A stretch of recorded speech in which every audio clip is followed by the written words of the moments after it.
Welcome back. Free ওয়েবসাইটের দ্বিতীয় পর্ব নিয়ে আমরা হাজির হয়েছি।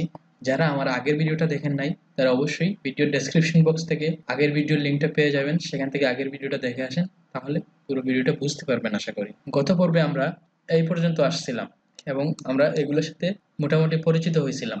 আজকে এখান থেকে স্টার্ট করব। যেহেতু আমার ওয়েবসাইটটা একেবারে নতুন, যার কারণে এটা যদি আমি ভিউ ব্লগে দেই তাহলে এটার রূপটা বর্তমানে এমন। এটাকে এই ওয়েবসাইটটাকে কিভাবে এরকম করা যায়, অবশ্যই আপনাকে এরকম পোস্ট করতে হবে, অনেকগুলো পোস্ট করতে হবে। তো যতই আপনি ডেভেলপ করেন, পোস্ট না করলে সেগুলো কিন্তু শো করবে না। সেক্ষেত্রে কিভাবে পোস্ট করবেন সেটা এখন দেখাবো। দেখেন, এখানে আসার পরে ক্রিয়েট নিউ এ পোস্ট। পোস্ট অবশ্যই আপনাকে অনেকগুলো করতে হবে, তাহলেই ওয়েবসাইটের যে থিমটা আছে থিমটা ভালো করে আপনার চোখে পড়বে। আমি একটা পোস্ট করে দেখাচ্ছি, পরে আমি অনেকগুলো পোস্ট করে রাখবো আপনাদের জন্য। আরেকটা কথা হলো, যখন আপনি এখানে লেখালেখি করবেন বা কোনো কিছু শেয়ারিং করবেন, কোনো মতে সেটা যেন কপি না হয়। কপি হলে আপনি পরবর্তীতে সেখানে অ্যাডসেন্স এর জন্য অ্যাপ্লাই করতে পারবেন না। বাট আমি এখন একটু কপি করে দেখাচ্ছি, কারণ সময় সংকীর্ণতার কারণে আমি একটু কপি কপি করে দেখাচ্ছি, কিন্তু আমি পরে এটা কেটে দিব। আমার একটা কপি করা ছিল, সেটা এখানে দিলাম। এবং এবং এটার জন্য আমি একটা টাইটেল, অবশ্যই এখানে আপনাকে টাইটেল দিতে হবে। এখানে টাইটেল দিতে হবে, নিচে আপনার লেখাটা দিতে হবে। তারপরে যদি এখানে আপনি কোনো পিকচার এড করতে চান বা কোনো ভিডিও এড করতে চান, দেখেন পিকচার এড করতে চাইলে এখান থেকে পিকচার এড করতে পারবেন, এবং ভিডিও যদি এড করতে চান তাহলে এখান থেকে ভিডিও এড করতে পারবেন।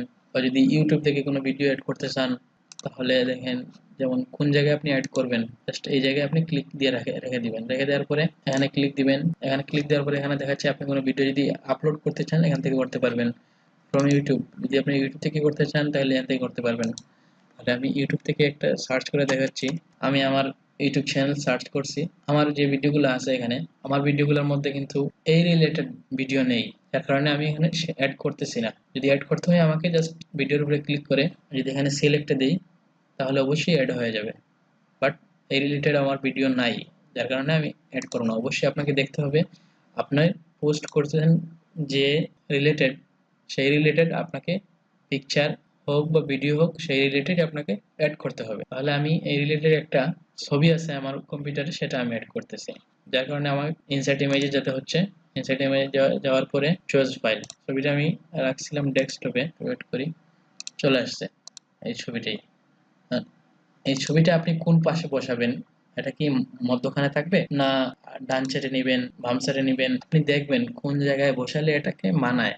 এবং এটা এখন ছবির সাথে কোনো ক্যাপশন আপনি অ্যাড করতে চান সেটাও করতে পারবেন। ছবিকে এখন মিডিয়াম আছে, এটাকে স্মল করতে চান স্মলও করতে পারতেছেন, আবার যদি লার্জ করতে চান লার্জও করতে পারবেন। তো আপনি আপনার পছন্দ মতো ছবিটাকে বসাবেন। বসানোর পরে আমরা একটা ছবি দিলাম, একটা পোস্ট করলাম, তার টাইটেল দিলাম। এখন আরেকটা কাজ হলো, এখানে দেখেন, আমার এখানে দেখেন বিভাগ অনুসারে অনুসারে দেখুন, এখানে দেখেন অনেকগুলো বিভাগ আছে। একটা লোক যখন আপনার ওয়েবসাইটে ঢুকবে তখন সে যে জিনিসের উপরে ইন্টারেস্ট সে সেই বিভাগে যাবে এবং সেই বিভাগে ক্লিক দিবে এবং বা দেখবে। আপনার এখানে বিভাগ তৈরি করতে হলে আপনাকে প্রথমে এখানে যেতে হবে, এই যে লেভেল আছে লেভেলে যেতে হবে। লেভেলে যাওয়ার পরে আপনার বিভাগের একটা নাম লিখবেন, যেমন বা ক্যাটাগরি সিলেক্ট করবেন। জাস্ট আপনি লেভেলে আসবেন, লেভেলে আসার পরে এখানে আসবেন, এখানে আসার পরে আপনি যে বিষয়ের উপরে লিখছেন, যদি সেটা নিউজ হয়, যদি সেটা খেলার খবর হয়, সেটা আপনি এখানে আপনাকে লিখে দিতে হবে। বাট একবার ক্যাটাগরি লিখে দিলে পরেরবার আর লেখা লাগবে না, পরেরবার জাস্ট এখানে নাম আসবে, আপনি জাস্ট ক্লিক করলেই হয়ে যাবে। বাট আমরা এটা নতুন কারণে একবার প্রথমবার লিখতে হচ্ছে। এখন আপনি এখানে লিখলাম নিউজ। নিউজ লেখার পরে পরবর্তী পোস্ট যখন আপনি করবেন, নেক্সট আবার এরকম আসবে, লেভেলে আবার নিউজ এখানে আসবে, তখন আপনি কি করবেন, এখানে কমা দিয়ে একটা স্পেস দিয়ে পরেরটা লিখে নেবেন। সো এখন আমি আমার একটাই পোস্ট করতেছি, জাস্ট এটা আগে ডান দিব, হয়ে গেছে অলরেডি। এই পোস্টটা কি আমি এই মুহূর্তে করতে যাচ্ছি না পরে করতে চাইছি? পরে যদি করতে চাই, এখানে শিডিউল আছে, শিডিউল থেকে আমি টাইম মেনটেন করতে পারবো। এবং যদি এখন করতে হয় তাহলে আমি এখান থেকে পাবলিশ দিতে পারবো। পাবলিশ দিলাম, এখন অলরেডি আমার একটা পোস্ট হয়ে গেছে।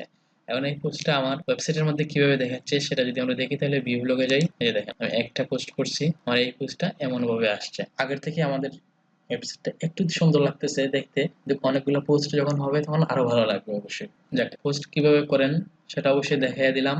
পরে যেটা দেখাবো সেটা হলো, আমরা এই যে ওয়েবসাইট আছে, এই ওয়েবসাইটের যে থিমস আছে, বর্তমানে থিমস কিভাবে কাস্টমাইজ করা। থিমস কাস্টমাইজ করতে হলে প্রথমে দেখেন, আপনি যদি এখান থেকে অন্য থিমসও চেঞ্জ করতে চান বা আপনি ডাউনলোড করার পরে থিমস আপডেট করতে চান, ব্যাকআপ এন্ড রিস্টোরে গিয়ে আপনি আপডেট করে নিতে পারবেন। তো আমরা এখন আপডেট করব না, আমরা শুধু এটা কাস্টমাইজ করব। দেখেন এটা দেখা যাচ্ছে, এটার যে ডিজাইনটা আছে বা যে কালারটা উপরে আছে দেখেন, এইগুলো আমরা চেঞ্জ করব বা ব্যাকগ্রাউন্ড গুলা চেঞ্জ করব। এক কথায় কাস্টমাইজ করব সম্পূর্ণ থিমসটা। কাস্টমাইজ করতে হলে এখানে যেতে হবে আমাদের কাস্টমাইজে আসার পরে এরকম একটা ইন্টারফেস পাবেন। এই ইন্টারফেসে আসার পরে দেখেন উপরে লেখা আছে themes, background, adjust with, layout, advance, সবকিছু এখানে দেওয়া আছে। জাস্ট আপনাকে ডিজাইন করতে হবে। দেখেন এখানে আমার থিমসের পিছনে একটা ব্যাকগ্রাউন্ড দেওয়া আছে, সবুজ ঘাস দেখা যাচ্ছে। আমার এই ওয়েবসাইটে কিন্তু আমি কোনো ব্যাকগ্রাউন্ড ইউজ করি নাই, হোয়াইট ইউজ করছিলাম। যদি আপনি চান হোয়াইট, পিছনে হোয়াইট ইউজ করতে, তাহলে জাস্ট এখানে ব্যাকগ্রাউন্ড দেখেন, ব্যাকগ্রাউন্ড আসার পরে দেখেন এখানে একটা ইমেজ দেওয়া আছে, আপনি রিমুভ ইমেজ দিলেই পিছনটা হোয়াইট হয়ে গেছে, যেটা আমি হোয়াইট ইউজ করি। এখন আপনি যদি চান যে না আমি হোয়াইট ইউজ করবো না, আমি আমার পছন্দের কোনো ছবি দেবো, এখানে অটোমেটিকলি ডিফল্ট ভাবে কিছু ছবিতে দেয়া আছে। এখানে দেখেন বিভিন্ন ক্যাটাগরি অনুযায়ী আস্তে আস্তে আসতেছে, দেখেন এগুলো দেয়া আছে। এগুলো আপনি চাইলে এগুলোও ইউজ করতে পারেন। ব্যাকগ্রাউন্ডে আপনার যেটা পছন্দ সেটা ইউজ করতে পারেন। আবার যদি বলেন যে না আমি কম্পিউটার থেকে আপলোড করব, সেখান থেকে আপনি আপলোড ইমেজ আছে, এখান থেকে আপনি আপলোড করে নিতে পারবেন। সো আমি আপলোড করব না, আমি পিছনটা হোয়াইটে রেখে দেব। তারপরে দেখেন অ্যাডজাস্ট উইথে আসার পরে এখানে দেখেন এই অংশটাকে আপনি পিছনের ব্যাকগ্রাউন্ডটাকে কতটুকু দেখতে চান সেই অনুপাতে রেখে এটাকে আরো বড় করতে পারেন, ছোট করতে পারেন। দেখেন বড় করতে পারেন, ছোট করতে পারেন, যেখানে গেলে সুন্দর করে মানাবে আপনি এরকম জায়গায় সেটা রেখে দিবেন। সাইড বারে যে গেজেটগুলো অ্যাড করবেন, সেগুলো অ্যাড করার পরে আপনি বুঝতে পারবেন যে আসলে সাইড বারে কিরকম আপনাকে সাজানো উচিত বা কিরকম কতটুকু জায়গা দেওয়া উচিত। তারপরে এটা আপনি দেখবেন, দেখার পরে সাইড বারও আপনি এরকম সাজাতে পারবেন। তারপরে আসবেন লেআউটে আসার পরে দেখেন এখানে বিভিন্ন ধরনের লেআউট আছে। এই যে দেখেন উপরে হেডার, নিচে ফুটার, এই যে জাস্ট গেজেট আছে এক পাশে। সাইড বারে আসার পরে আমার এটাতে আমার যেটা আছে এটাতে কিন্তু আমার গেজেট দুই পাশে গেজেট আছে, দেন ডান পাশে বাম পাশে দুই পাশে আছে। সো আপনারা যদি এরকম করতে চান তাহলে এই যে এখানে দেখেন লেআউটে এই যে ডান পাশে বাম পাশে গেজেট আছে, এটাতে ক্লিক করার পরে অ্যাপ্লাই ব্লগে দিলে এটা হয়ে যাবে। রিস্টোর দিয়ে একটু দেখো, এই রিস্টোর দিছি, দেখেন আমার দুই পাশেই চলে আসছে, গেজেটের জায়গা চলে আসছে। জাস্ট এখানে আপনি অ্যাড করবেন, এখন অ্যাড করলে দুই পাশেই গেজেট হয়ে যাবে এটার মতো। অ্যাডভান্স আছে, অ্যাডভান্সে গেলে দেখেন আপনি ব্লগের টাইটেল আপনি, বা এটা যদি আপনি বিভিন্ন কালারে রূপান্তর করতে চান, দেখেন এখানে এখানে আপনি যে কালারে দিবেন ব্লগ টাইটেল দেখেন এখানে যে কালার আপনি দিবেন সেই কালারে রূপান্তরিত হয়ে যাবে। আপনি যেরকম করতে চান সেরকম করতে পারবেন।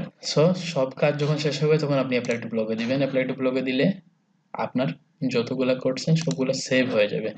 সেভ হওয়ার পরে এখানে আমরা রিভিউ দেখব। তারপরে এখন দেখেন আমরা একটু পরিবর্তন করছিলাম, পরিবর্তন করাতে দেখেন আমার দুই পাশে গ্যাজেটের জন্য জায়গা হয়ে গেছে।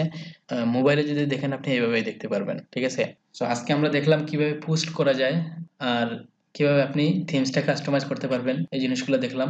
আবারও মনে করে দিতেছি, যদি আপনি HTML এর কাজ না জানেন তাহলে অবশ্যই HTML এ ঢুকবেন না, এবং HTML এ ঢুকে কোনো কিছু করবেন না, তাহলে পুরো ওয়েবসাইটটা এলোমেলোই হয়ে যাবে। সো আজকে এ পর্যন্তই। পরবর্তী ভিডিওতে লেআউট নিয়ে আলোচনা করব। যদি আমার ভিডিওগুলো ভালো লাগে তাহলে অবশ্যই একটা লাইক দিবেন এবং শেয়ার করে বন্ধুদের জানিয়ে দিবেন। সাবস্ক্রাইব করতে তো অবশ্যই ভুলবেন না। দেখা হবে পরবর্তী ভিডিওতে।